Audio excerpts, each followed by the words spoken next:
na shebuja ntarubaka urumva yamugiriye ihe nama sebuja se we yamugiriye ihe nama we sarasetse bigishoboka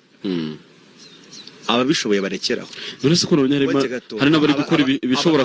kuvamo ibyaha maze gato abashoboye barekeraho bari gukora ibishobora kuvamo ibyaha nabivuze bigishoboka ababishoboye barekeraho abatabishobora nabo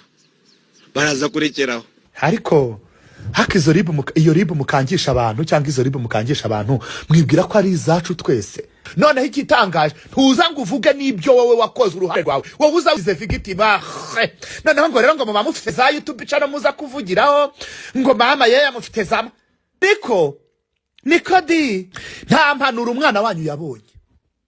yabuze kujya muri ntuze mbere ntiyarazi kuvugira muri YouTube yarazaga aba bana mbere barazaga bagapresent indirimbo bakagenda ubu basigaye baza bakajya mu busutwa na sebuja cyakabiri kandi ngira ngo n'abamani mungenge ngiye kuvuga ngo simbizi nabambeshye ariko mood Vestine yimo ndayize 100% gusa siyo gusharinga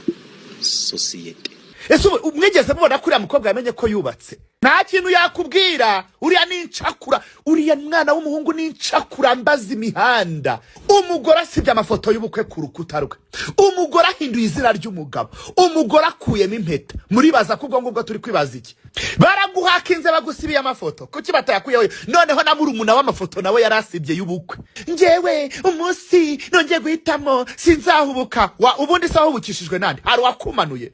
suko mutumva mwagiye kubaka ingo mutaranaby'itegura mukiri ubundi nijyara umwana yubatse urugo reka twemere ko wasigaye Canada ubu se bari kuvuga yuko wahise ukora ugahita ujya gusanga umugabo wawe ibyo byo nibyo DC TV Rwanda.